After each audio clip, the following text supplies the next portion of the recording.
ทำพวงกุญแจฟอนต์ที่เป็นภาษาไทยทำยังไงเดี๋ยวคลิปนี้มีคำตอบค่ะสวัสดีค่ะปาล์มค่ะเป็น CG Artist ทำงานด้าน 3D Animation แล้วก็ Visual Effects ค่ะแต่ว่าช่วงนี้เนี่ยสนใจงานด้าน 3D Print ก็เลยจะชวนทุกคนมาศึกษาไปด้วยกันค่ะในคลิปนี้เนี่ยปาล์มก็จะทำพวงกุญแจคัสตอมแบบนี้นะคะอันนี้เป็นชื่อช่องปาล์มเองเนาะก็คือปาล์มมะลิเป็นฟอนต์ภาษาไทยแล้วก็เล่นสี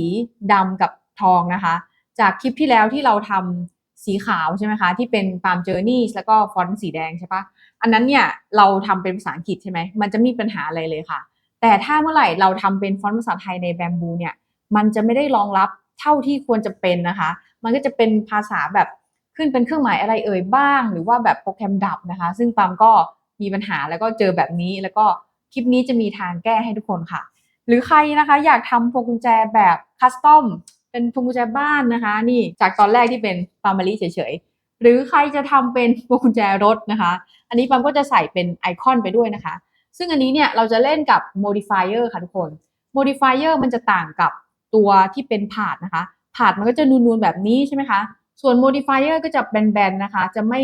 ออกมาจากตัวเพลทหรือว่า surface ที่เราเข้าไป modify หรือว่าใครจะแอดวานซ์กว่านั้นนะคะทำเป็นพวงกุญแจ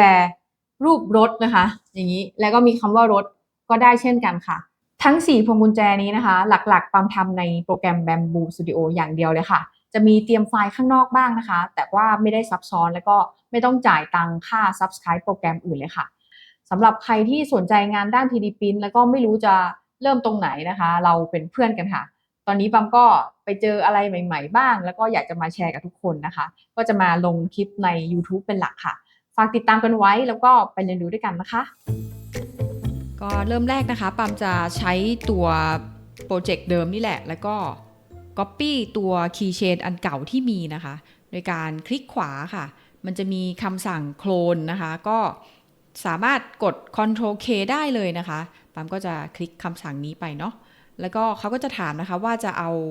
จำนวนกี่ชิ้นนะคะอันนี้ปั๊มก็ Copy มานะคะในตรงนี้เนี่ยเวลาเราจะเปลี่ยนฟอนต์หรือเปลี่ยนอะไรเนี่ยให้เราเข้าไปที่แท็บ Object นะคะอยู่ตรง Process ด้านซ้ายมือกดเข้าไปแล้วนะคะก็จะมีตรง Text Shape นะคะปั๊มก็จะเลือก Text Shape แล้วก็กดตัว Text Shape T นี้นะคะหรือเป็นคีย์ลัดตัว T กดเข้าไปนะคะเราสามารถเปลี่ยนได้อย่างเช่นเป็นถ้าปั๊มพิมพ์โดยที่ไม่ได้เปลี่ยนฟอนต์ที่รองรับภาษาไทยนะคะมันก็จะขึ้นเป็นเครื่องหมายอะไรเอ่ยแบบนี้ค่ะก่อนที่ปั๊มจะเปลี่ยนอักษรนะคะปั๊มจะเปลี่ยนฟอนต์ก่อนให้ที่เป็นฟอนต์ที่รองรับภาษาไทยนะคะอย่างที่ปั๊มไปโหลดมาเนาะอย่างเช่นตัวนี้เป็นโนโตซานไทยนะปั๊มก็จะเลือกทีนี้ก็โอเคนะคะฟอนต์เป็นภาษาไทยลองมาพิมพ์คำว่าปาล์มนะคะนี่ปาล์มมะลิหลังจากที่เปลี่ยนแล้วนะคะจะเห็นว่าตัวสระแล้วก็ตัววรรณยุกต์เนี่ยมันไม่ตรงค่ะปั๊มก็เดานะคะว่าตัวโปรแกรม Bamboo Studio เนี่ยยังไม่ได้รองรับภาษาไทยแบบเต็มรูปแบบค่ะแต่ว่าเรามีวิธีแก้ค่ะ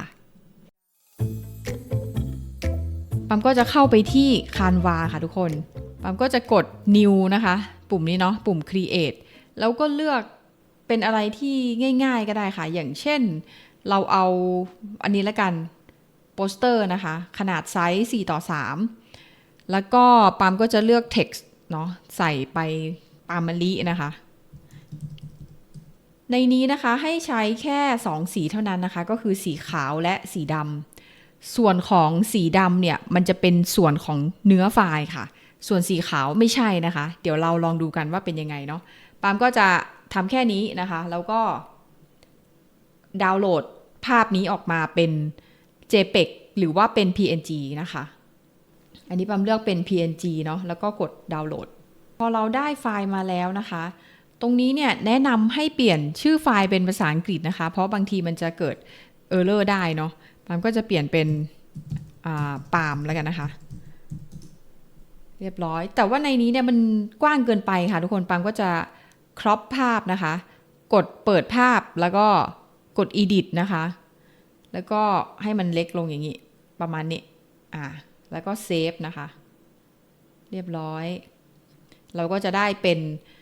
ภาพขาวดำที่ตัวอักษรเป็นสีดำนะคะจากนั้นนะคะให้เข้าไปที่เว็บ Convertio ค่ะหน้าตาก็จะเป็นแบบนี้เลยนะคะเราไปเลือกไฟล์ที่เราจะ convert อันนี้เราก็จะไปเลือกไฟล์ที่เราเซฟเมื่อกี้นะคะกด Open และในตัวตรงนี้นะคะที่เราจะ convert ไปเนี่ยให้เลือกเป็น SVG ค่ะเสร็จแล้วก็กดปุ่ม convert ค่ะ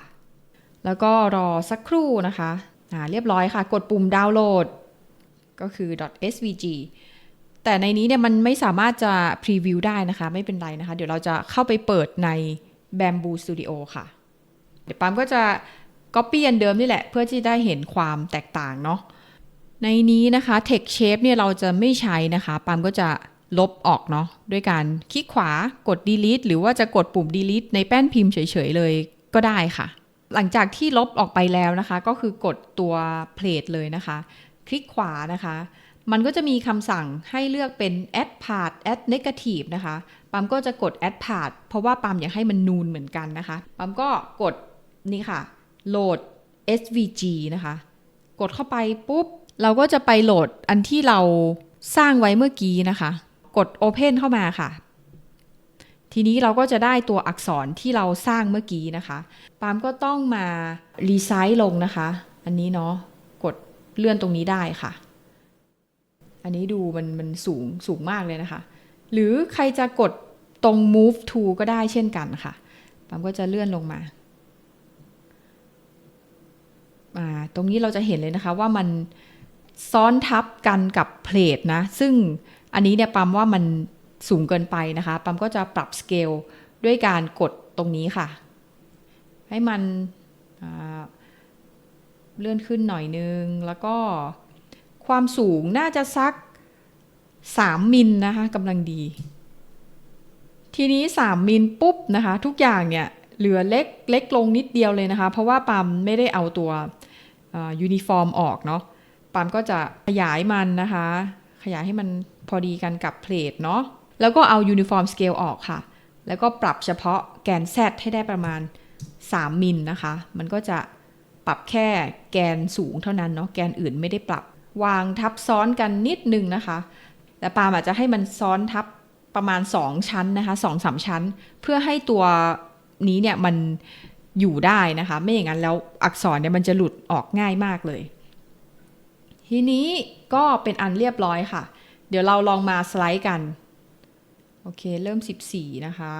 15ก็ได้2เลเยอร์เนาะถึงจะขึ้นเป็นตัวอักษรทีนี้เดี๋ยวปามจะเปลี่ยนตัวคิวบ์เนี่ยไม่เอาลายนี้แล้วนะคะอยากเปลี่ยนลายอื่นเอาลายอันนี้ละกันเราก็จะเปลี่ยนการเดินเส้นของตัวอักษรนะคะของเพลทนะคะส่วนของตัวอักษรนี้ปามจะเปลี่ยนเป็นก้นหอยละกันนะคะนี่ก็จะเป็นลายวงแบบนี้ทีนี้ก็เสร็จเรียบร้อยแล้วค่ะแต่ถ้าหากว่าเราอยากจะเปลี่ยนชื่อเป็นชื่อเพื่อนอะไรอย่างเงี้ยเราสามารถที่จะเข้าไปทำหลายๆอันได้นะคะจากตรงอันนี้เนาะปามก็จะสมมุติปามดูพลิเคทปามก๊อปปี้เป็นสมมุติอันนี้เป็นกุญแจบ้านนะคะชื่อบ้านแล้วกันปามก็จะทำเหมือนเดิมนะคะบ้านอันนี้อะไรกุญแจรถนะคะดาวน์โหลดใหม่นะคะอันนี้ก็อย่าลืมเปลี่ยนชื่อนะคะแล้วเดี๋ยวเราจะตัดนะคะเอาเฉพาะคำว่ารถนะก็ครอปรูปลงมานะคะแล้วก็กด save เป็น save as copy ค่ะอันนี้อีกรอบนึงไปเอาคำว่าบ้านมาค่ะแล้วก็ save as copy เช่นเดิมค่ะเสร็จแล้วเราก็จะเข้าไปที่ Convertio เหมือนเดิมค่ะกดปุ่มอันนี้นะคะ convert more file แล้วก็เลือกไฟล์นะเราเอานี่เนาะบ้านกับรถกด open เลือกไฟล์ svg ค่ะ convert เรียบร้อยก็กดดาวน์โหลดค่ะเสร็จแล้วเราก็เหมือนเดิมค่ะเข้า Bamboo Studio เสร็จแล้วปามจะ copy ตัวนี้แล้วกันนะคะเพราะว่าอันนี้เนี่ยมันมี setting ของ svg อยู่โคลนออกมาเอา2ชิ้นนะคะป ปุ๊บมันก็จะค่อนข้างวุ่นวายหน่อยเนาะเราก็จะมาปรับให้มันอยู่ในแผ่นนะคะให้ลงมาข้างล่างนะคะพอเราไม่ใช้แล้วแต่ว่ายังไม่อยากลบค่ะเอาเป็นว่าปั๊มเลือกแบบนี้ปั๊มมะลิอันที่2เนี่ยปั๊มก็จะเปลี่ยนให้มันเป็นกุญแจบ้านนะคะซึ่งกุญแจบ้านปั๊มก็กดเข้าไปปุ๊บเนาะแล้วก็เลือกตรงปั๊มเนี้ยค่ะที่เป็น SVG คลิกขวานะคะเราสามารถ edit ได้นะคะเดี๋ยวเรากดเข้าไปดูเนาะว่าเป็นยังไง edit SVG ก็คือในนี้เนี่ยเราสามารถปรับ scale ปรับความลึกนะคะแต่ถ้าหากว่าเราอยากจะเอา SVG อันใหม่นะคะให้กดตรงนี้ change file นะคะกดปุ๊บปาล์มก็จะเอาคำว่าบ้านเข้ามาเรียบร้อยค่ะทุกคนทีนี้เราก็จะได้ scale proportion ที่คล้ายเดิมนะคะแต่อันนี้เมื่อกี้ปาล์มเปลี่ยนความลึกใช่ไหมคะอันนี้ 2.5 เนาะเดี๋ยวปาล์มไปเปลี่ยนตัวปาล์มมะลิก่อนนะคะเพราะว่าปาล์มมะลินี่ดูแบนมากเลยค่ะเราจะได้ปาล์มมะลิบ้านแล้วก็อันนี้นะคะให้เป็นกุญแจรถนะคะหรือถ้าจะ create กว่านั้นนะคะอยากได้รูปรถเลยเนี่ยก็ได้เหมือนกันค่ะเดี๋ยวเราต้องเตรียมรถก่อนปั๊มก็จะเอารูปรถมาประมาณนี้ขาวดำใช่ไหมคะเสร็จแล้วปั๊มก็จะครอปเอาแต่รถนะคะก็เข้าไปที่เดิมนะคะ convert file กดดาวน์โหลดเข้าไปนะคะเข้าไปที่ Bamboo Studio เหมือนเดิม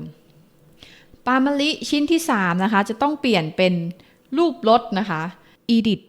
SVG กดปุ่ม change นะคะ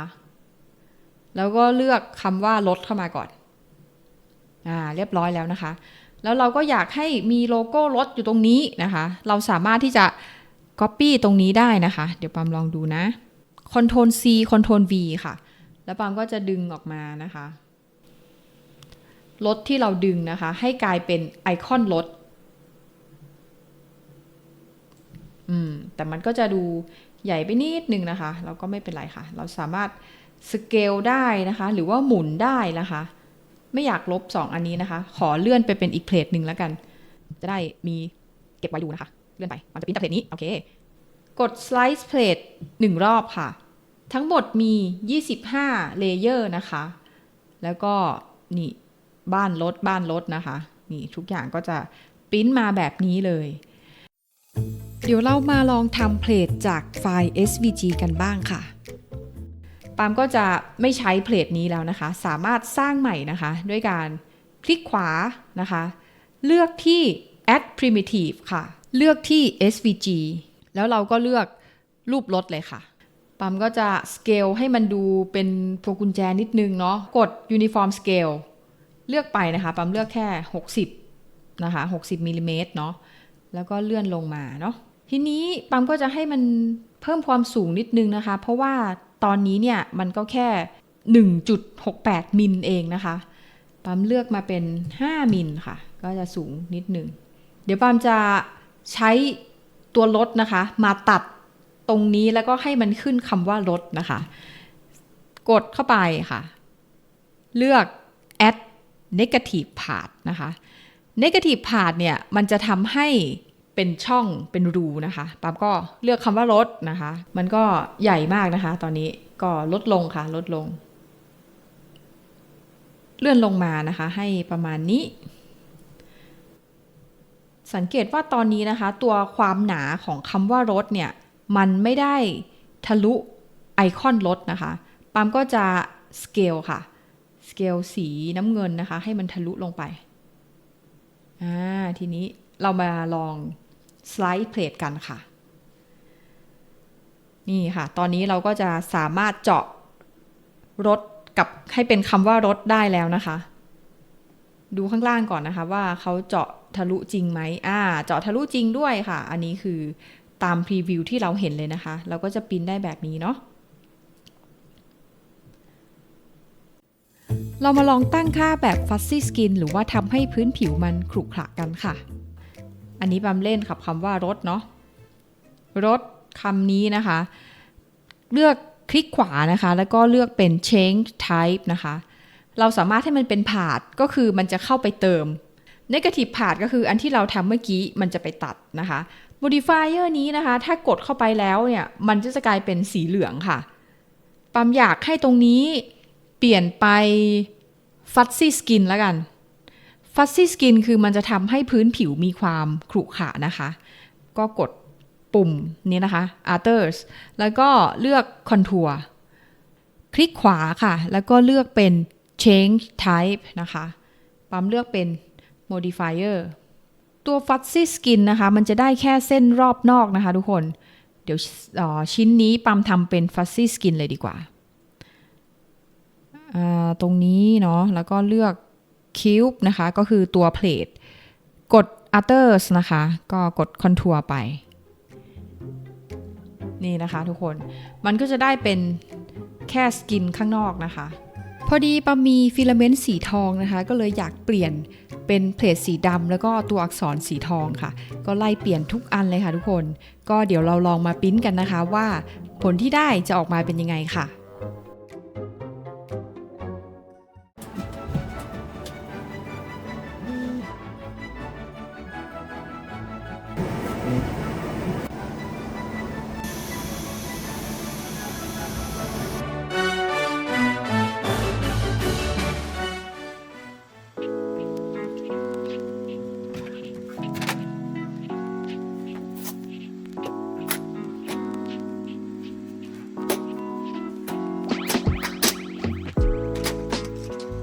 หลังจากที่เราปริ้นเสร็จแล้วนะคะนี่ก็คือผลลัพธ์ที่เราได้ค่ะจากการ modifier ต่างๆการใช้ SVG การใช้ negative path และก็การตั้งค่า fuzzy skin ค่ะ